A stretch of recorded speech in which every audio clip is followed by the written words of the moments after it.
വിസ്മയ കാഴ്ചകളുമായി Kottayam Mannanam K സ്കൂളിൽ ഒരുക്കിയ പുൽക്കൂട് പൊതുജനങ്ങൾക്ക് കാണാനായി തുറന്നു. ബൈബിളിലെ പഴയ നിയമത്തിലെയും പുതിയ നിയമത്തിലെയും വിവിധ കഥാസന്ദർഭങ്ങൾ കൂടി ഉൾപ്പെടുത്തി ഒരു ഗുഹാ മാതൃകയിലാണ് പുൽക്കൂട് ഒരുക്കിയിട്ടുള്ളത്. തുടർച്ചയായി 10ാം വർഷമാണ് വ്യത്യസ്തമായ ആശയങ്ങളോടുകൂടിയുള്ള പുൽക്കൂട് നിർമ്മാണം. മാന്നാനം കെ സ്കൂളിലെ ഒരു പുൽക്കൂടാണ് എൻ്റെ ഈ വലതുവശത്തുള്ളത്. ഇത് കേവലം ഒരു പുൽക്കൂട് മാത്രമല്ല, ബൈബിളിലെ ചില കഥാസന്ദർഭങ്ങൾ കൂടി ഉൾപ്പെടുത്തിക്കൊണ്ടുള്ള കുറേ കാഴ്ചകൾ ഉൾപ്പെടുത്തിക്കൊണ്ടുള്ള ഒരു പുൽക്കൂടാണ്. നമുക്ക് അതിൻ്റെ അകത്തേക്ക് പോയി അതിനകത്ത് എന്തൊക്കെ കാഴ്ചകളാണ് കാണാനുള്ളതെന്നൊന്ന് കണ്ടിട്ട് വരാം.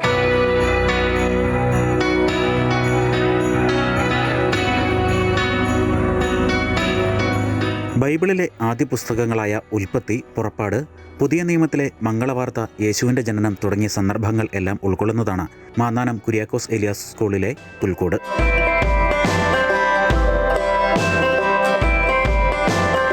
ആളുകൾക്ക് ഉള്ളിലൂടെ നടന്ന് കാണാവുന്ന വിധത്തിൽ ഗുഹയുടെ മാതൃകയിലാണ് പുൽക്കൂടിൻ്റെ രൂപകൽപ്പന. ഇടയ്ക്ക് ചെറുവാതായനങ്ങളിലൂടെ കാണാൻ കഴിയും വിധം ബൈബിളിലെ കഥാസന്ദർഭങ്ങളുടെ ദൃശ്യാവിഷ്കാരവും ഒരുക്കിയിരിക്കുന്നു. ആദിമാതാപിതാക്കളായ ആദവും ഹവ്വയും ദൈവകൽപ്പന ലംഘിച്ച് പർദീസ നഷ്ടപ്പെടുത്തുന്നതും ഈജിപ്തിൻ്റെ അടിമത്തത്തിൽ നിന്നും ഇസ്രായേൽ ജനതയെ മോചിപ്പിച്ചു കൊണ്ടുവരുമ്പോൾ മോശയ്ക്ക് മുന്നിൽ ചെങ്കടൽ രണ്ടായി പിളർന്നതും ഗബ്രിയേൽ മാലാഖ മറിയത്തെ മംഗളവാർത്ത അറിയിക്കുന്നതും ഗർഭിണിയായ മറിയത്തോടൊപ്പം ജോസഫ് ബെത്ലഹേമിലേക്ക് പോകുന്നതുമൊക്കെ ഇതിൽ കാണാനാകും.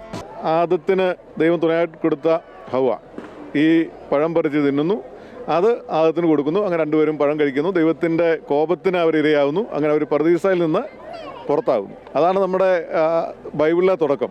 അപ്പോൾ അവിടെ നിന്നാണ് ആ പുറത്താകുന്ന തൻ്റെ ജനത്തിനോടുള്ള ദൈവത്തിൻ്റെ കാരുണ്യം. ആ കാരുണ്യമാണ് പിന്നീട് നമ്മൾ കാണുന്നത്.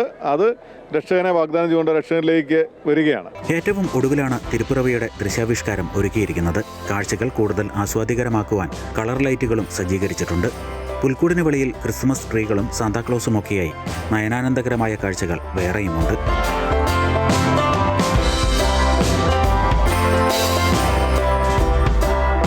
കെ സ്കൂളിലെ ബാസ്കറ്റ്ബോൾ കോർട്ടിലാണ് പുൽക്കൂട് ഒരുക്കിയിരിക്കുന്നത്. മാന്നാനം സ്വദേശിയായ പ്രബീഷിന്റെ നേതൃത്വത്തിൽ 2 മാസത്തോളം നീണ്ടുനിന്ന പ്രവർത്തനങ്ങളാണ് പുൽക്കൂട് നിർമ്മാണത്തിനായി നടന്നത്. 2 മാസം എടുക്കാറായി ഞങ്ങളിത് തുടങ്ങിയിട്ട് തന്നെ. തുണ ഒരു വെറൈറ്റി സാധനം കൊണ്ടുവരണമെന്നുള്ളത് ഞങ്ങൾക്ക് കൊണ്ട് സാധിച്ചത് തുണ ഒരു നല്ല രീതിയിൽ ചെയ്യാൻ പറ്റിയിട്ടുണ്ട്. പുൽക്കൂടിന്റെ സാങ്കേതിക ജോലികൾ ചെയ്തത് മലപ്പുറം സ്വദേശികളായ രാജൻ, ജോൺ സുകുമാരൻ എന്നിവരാണ്. പോളിഫോം, അതുപോലെ നമ്മൾ കമ്പി, നെറ്റ്, അതുപോലത്തെ സാധനങ്ങളൊക്കെ താൽക്കാലികമായിട്ട് യൂസ് ചെയ്യാൻ പറ്റുന്ന ടെമ്പററി യൂസ് ചെയ്യാനുള്ള എല്ലാ സംഗതികളും, തെർമോക്കോള് അങ്ങനത്തെ സംഭവങ്ങളൊക്കെ ഉപയോഗിച്ചാണ് ചെയ്യുന്നത്. ഞങ്ങളിപ്പോൾ ഒരു 10 വർഷമായി കണ്ടിന്യൂ ആയിട്ട് ചെയ്തു പോരുന്നുണ്ട്. മുൻ വർഷങ്ങളിലും ഇവർ തന്നെയാണ് കെ സ്കൂളിൽ പുൽക്കൂട് ഒരുക്കിയത്. ആളുകൾ പങ്കുവയ്ക്കുന്ന നല്ല അഭിപ്രായങ്ങൾ തന്നെയാണ് ഇവർക്കുള്ള ഏറ്റവും വലിയ പ്രതിഫലം. ഞങ്ങളിങ്ങനെ ഒരു ടീമായിട്ടാണ് വരാറ്. അപ്പോൾ കഴിഞ്ഞ പ്രാവശ്യമൊക്കെ മുതലൊക്കെ നമ്മൾ 10-15 പേരൊക്കെ ഉണ്ടായിരുന്നു. പ്രാവശ്യം പിന്നെ ഞങ്ങൾ 6 പേര് ആണ് വന്നിട്ടുണ്ടായിരുന്നത്. പിന്നെ ലാസ്റ്റ് ആയപ്പോൾ ഒരു 5 പേരായി. എന്നാലും ഓൾമോസ്റ്റ് ഞങ്ങൾ ഒരു ഇൻ്റർവെൽ ഇല്ലാതെ വർക്ക് ചെയ്ത കാരണം അങ്ങനെ തീർക്കാൻ പറ്റിയെന്നുള്ളതാണ്. ഏതായാലും വളരെ സാറ്റിസ്ഫൈഡ് ആണ് നമ്മളും, അതുപോലെ തന്നെ ഞങ്ങൾ വർക്ക് ഏൽപ്പിച്ച ആൾക്കാരും സാറ്റിസ്ഫൈഡ് ആണ്. കുട്ടികളും മുതിർന്നവരുമൊക്കെയായി നിരവധി പേരാണ് പുൽക്കൂട് കാണാൻ എല്ലാ വർഷവും ക്രിസ്മസ് നാളുകളിൽ ഇവിടെ എത്തുക. പുൽക്കൂട് കണ്ട് ചിത്രങ്ങളും റീലുകളും ഒക്കെ എടുത്താണ് എല്ലാവരുടെയും മടക്കം. വളരെ മനോഹരമായിട്ട് ചെയ്തിരിക്കുന്നു. ഏറ്റവും ഭംഗിയായിട്ട്, ഇത്ര ഭംഗി നല്ല ഒരെണ്ണം ഈ അടുത്ത കാലത്ത് കണ്ടിട്ടില്ല. നല്ല രസമുണ്ട്. കഴിഞ്ഞ വർഷത്തേനും ഇച്ചിരി കൂടി ഒരു നല്ല അസ്തറ്റിക് ലുക്കുണ്ട്. ഈ പ്രാവശ്യത്തെ പുൽക്കൂട് ഗംഭീരമായിരിക്കുന്നു. വളരെ മനോഹരമായിട്ടാണ് ചെയ്തേക്കുന്നത്. എല്ലാവർക്കും ഒരു അതിഭംഗിയുടെ കാഴ്ച തന്നെ ആയിരിക്കും. പുൽക്കൂടൊക്കെ കണ്ടിട്ട് എങ്ങനെയുണ്ട്? കഴിഞ്ഞ വർഷത്തെ പുൽക്കൂടാണോ ഈ വർഷത്തെ പുൽക്കൂടാണോ നല്ലത്? എങ്ങനെയുണ്ട് പുൽക്കൂട് കണ്ടിട്ട്? പുൽക്കൂട് ഹാപ്പി ക്രിസ്മസ്, ഹാപ്പി ക്രിസ്മസ്. നല്ലതാണ്. എന്താ ഇഷ്ടപ്പെട്ടെ? എനിക്ക് വലിയ സ്ഥലമല്ല ഇഷ്ടപ്പെട്ടു.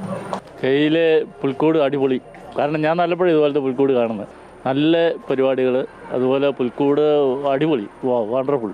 ക്രിസ്മസ് അവധി ദിനങ്ങളിൽ ആളുകൾക്ക് കുടുംബസമേതമെത്തി ഇവിടെ കുറച്ചു സമയം ഒന്നിച്ച് ചെലവഴിക്കാനുള്ള അവസരം കൂടിയാണ് ഒരുക്കിയിട്ടുള്ളതെന്ന് ഫാദർ ജെയിംസ് മുല്ലശ്ശേരി പറയുന്നു. നമ്മുടെ ക്യാമ്പസിൽ നല്ല വിശാലമായിട്ട് സ്ഥലമുണ്ട്.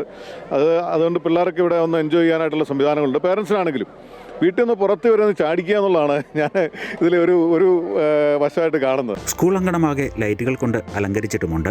ക്രിസ്മസ് അവധി ദിനങ്ങളിൽ രാത്രി മുഴുവൻ ആളുകൾക്ക് വന്ന് ഈ മനോഹര കാഴ്ചകൾ കാണുവാൻ അവസരവുമുണ്ട്. അപ്പോൾ ഇതൊക്കെയാണ് മാന്നാനം കെ സ്കൂളിലെ പുൽക്കൂടിൻ്റെ വിശേഷങ്ങൾ, കാഴ്ചകൾ. ഈ പുൽക്കൂടുകൾ നേരിട്ട് കാണണമെങ്കിൽ ധൈര്യമായി KE സ്കൂളിലേക്ക് വരിക. കുടുംബസമേതം വന്ന് കാഴ്ചകൾ കണ്ട് മടങ്ങാവുന്നതാണ്. ക്യാമറമാൻ ജിത്തു കൃഷ്ണയ്ക്കൊപ്പം പ്രശാന്ത് ജോസഫ്, അമൃത ന്യൂസ്, കോട്ടയം.